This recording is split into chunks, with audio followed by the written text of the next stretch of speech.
Apa Pak? Biaya jasa aplikasi yang Rp2.000 itu siapa yang bayar? Dari konsumen Pak. Oke. Dasar hukumnya apa? Nah ini yang kalau nggak salah nggak diatur ya, Mas Bram? Nggak diatur kan? Ada tidak dasar hukumnya? Nah, ini tidak diatur ini. Nggak diatur Pak. Tidak diatur. Artinya Rp2.000 ini tidak ada dasar hukum. Betul? Ya nggak diatur. Artinya bahwa sepakat nggak ini kita coret? Kenapa? Rp2.000 dikali 3,1 juta driver itu 6 miliar per hari. Dari ini saja. Ini kan kalau yang di toko kan juga ada kita. Ini tidak punya dasar hukum. Bapak Wamen yang terhormat dan Pak Dirjen yang terhormat, sebagai bagian dari negara kita mau menegakkan hukum seperti apa yang disampaikan oleh Pak Pimpinan tadi. Kalaupun besok langit runtuh, hukum dan keadilan harus tetap ditegakkan. Oke, ini tidak ada dasar hukumnya. Baik, Pak Adian, saya pikir ini sudah lebih dari cukup.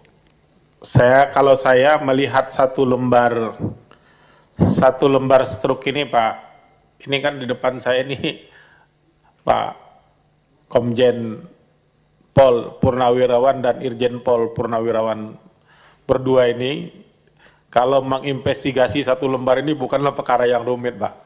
Pimpinan izin Ya, Pak An, interupsi. ya. Sedikit lagi. Ya. Biaya perjalanan aman itu dipungut dari mana? Dan untuk apa?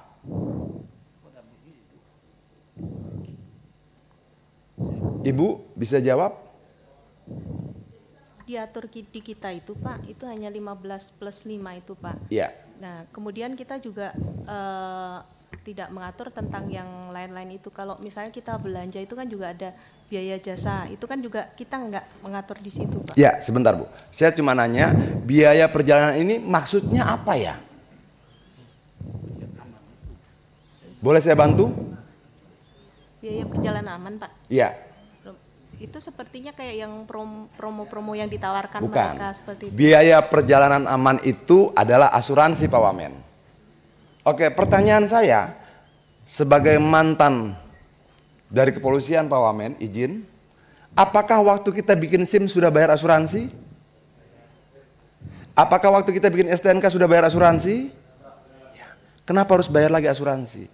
Rp1.000 dikali 3,1 juta rupiah per transaksi, paling tidak 3 miliar tambah 6 miliar, 9 miliar biaya tidak resminya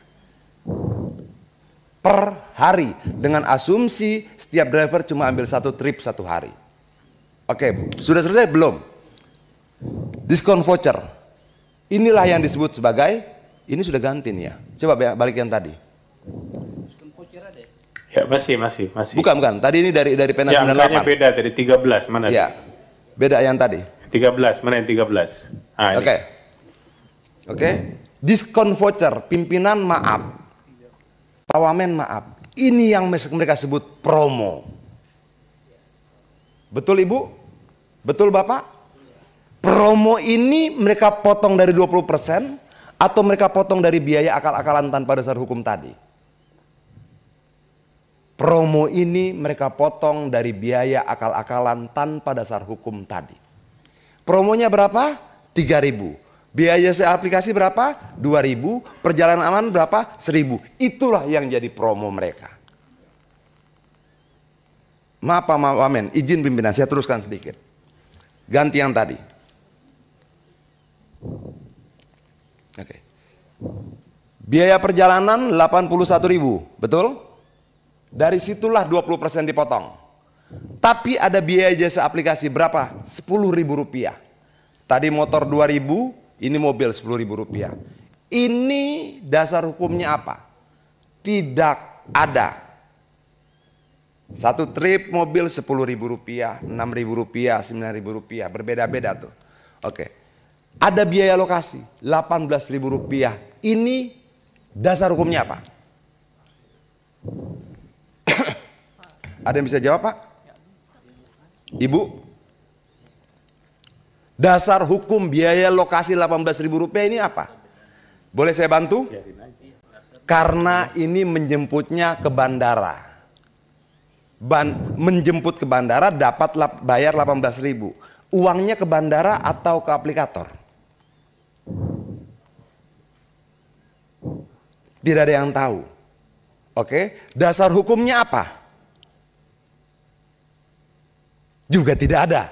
Jadi ada kalau mobil ada Rp10.000 tambah Rp18.000 tambah perjalanan aman Rp1.000, ada paling tidak di data ini Rp29.000 dipungut dari driver dan konsumen tanpa dasar hukum apapun. Kalau kita katakan pungli adalah segala sesuatu yang dipungut dari rakyat tanpa dasar hukum, bisa nggak kita sebut pungli?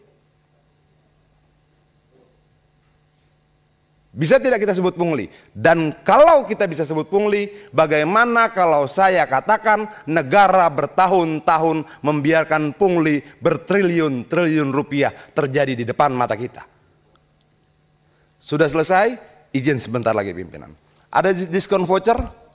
Ini promo? Berapa diskon vouchernya? 12.000. Dari mana didapatkan? 10.000 tambah Rp1.000. Ditambah 10.000 lagi diambil entah dari angka yang mana. Ya. Dia tidak pernah bayar promo, Pak Wamen, Pak Dirjen. Nggak ada promo yang dipotong dari 20%. Dia ambil dari angka-angka lain, lalu dia jadikan promo seolah-olah dia berjasa pada konsumen dan dia mendapat untung sangat besar. Promo itu bohong. Promo itu dia ambil dari angka-angka yang tidak punya dasar hukum. Please, Pak Wamen.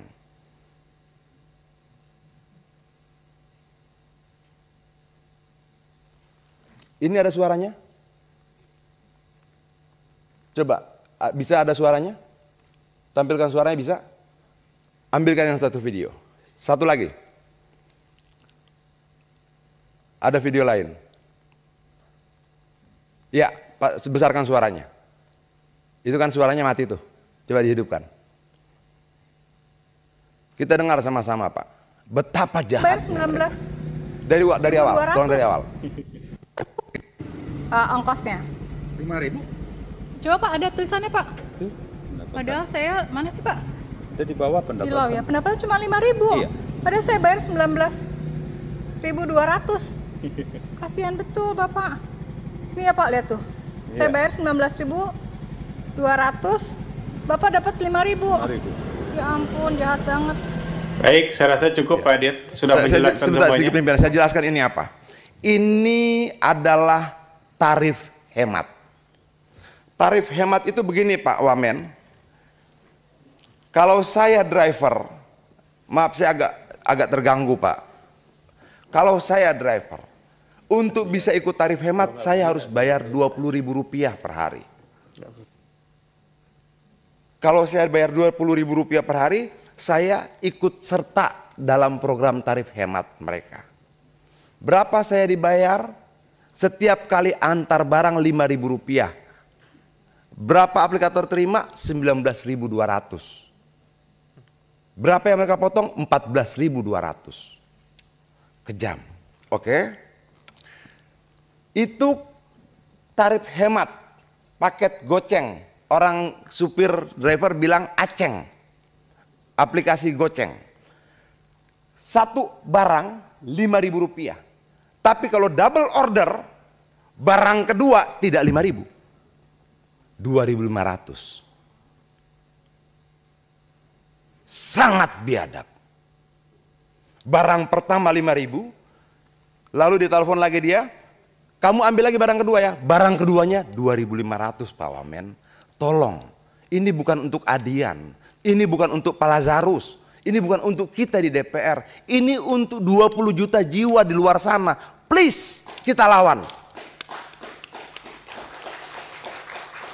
Tolong Pak Wamen. Ini bukan bagi-bagi proyek, bukan. Ini 20 juta jiwa di sana.